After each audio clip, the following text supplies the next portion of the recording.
He froze mid-step, his shopping bag slipping from his hand. There, under the dim yellow light outside the mall, sat a girl, thin, trembling, holding out a paper cup. But it wasn't the cup that stole his breath, it was her face. The same face he once dreamed of spending forever with. The same eyes that had looked into his and promised, "I'll never leave." And yet, she had. 3 years ago, without a word. Now, she was here, wearing torn clothes, begging strangers for change. Chapter 1, The Ghost Outside the Mall. Aamir had just received his first promotion. He walked out of the mall feeling like life was finally falling into place. New job, decent salary, dreams in reach, everything was going according to plan. He adjusted the strap of his new leather bag and glanced around at the busy evening crowd. That's when he saw her. The sight punched the air out of his lungs. Zara. The girl who had been his first love, his best friend, his everything. She wasn't supposed to be here. Not like this. Once, she had been the most radiant soul he knew, soft-spoken, warm, and full of dreams. They had met in university, bonding over late-night study sessions and rain-soaked walks to the bus stop.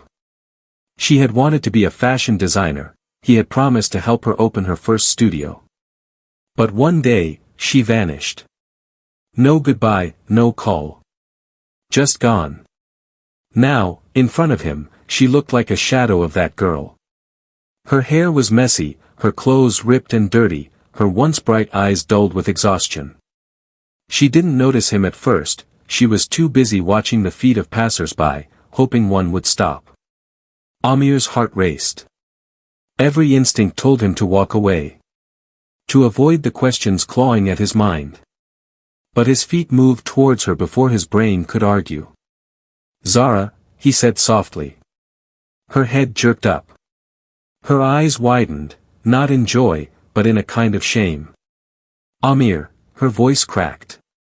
In that moment, the noise of the city faded. The world shrank to just the two of them, two people bound by a shared past, now standing on opposite sides of an invisible line. "What happened to you?" he asked. She swallowed hard, looking away.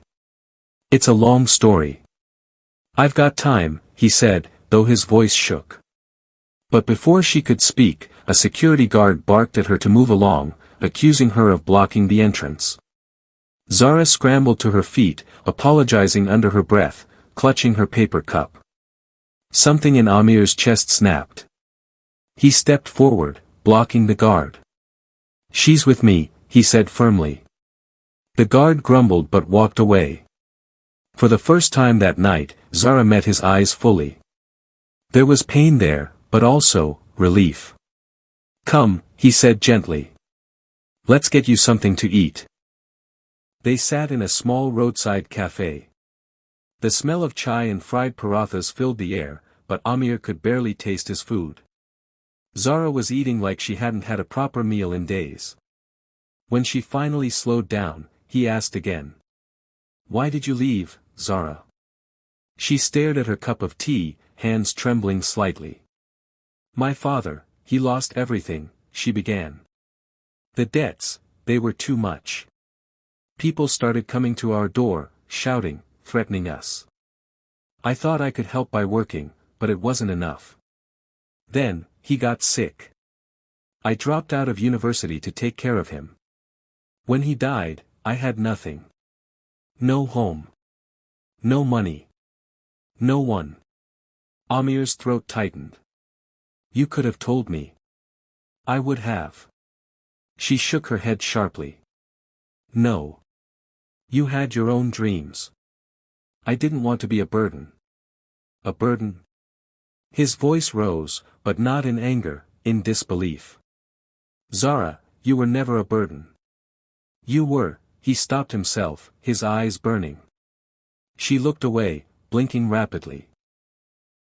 "I tried to find work," she continued, "but without a degree, without a place to stay, it's harder than people think. I've been moving from shelter to shelter. Some nights, there's nowhere to go." A silence fell between them, heavy and raw. Aamir thought about all the years he had spent resenting her for disappearing. How he had told himself she didn't care.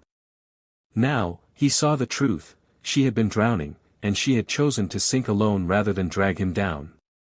He reached into his wallet, pulled out a few bills, and slid them across the table. "Take this," he said. She hesitated, then pushed them back. "Money won't fix me, Aamir." He looked at her, really looked at her, the stubborn tilt of her chin, the pride that hadn't died despite everything. "Then let me help you find a way back," he said quietly. Zara's eyes shimmered. She didn't say yes, but she didn't say no either.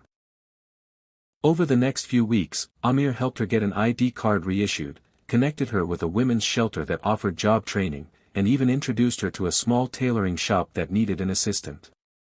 Slowly, she began to stitch her life back together, piece by fragile piece. Months later, Zara stood outside the same mall, but this time, she wasn't begging. She was holding a bag full of fabric samples, her eyes bright again. When she saw Aamir approaching, she smiled, the real kind, the one he remembered. "You kept your promise," she said. He frowned playfully. "Which one?" "The one where you said you'd help me open my first studio someday." And in that moment, under the same dim yellow light, Aamir realized something. Life had brought them full circle, not to relive the past, but to write a new story, one stitched with resilience, kindness, and hope. Sometimes, the people who disappear from our lives aren't abandoning us, they're fighting battles we can't see. And when fate gives us the chance to meet them again, we have two choices: walk away, or help them rise.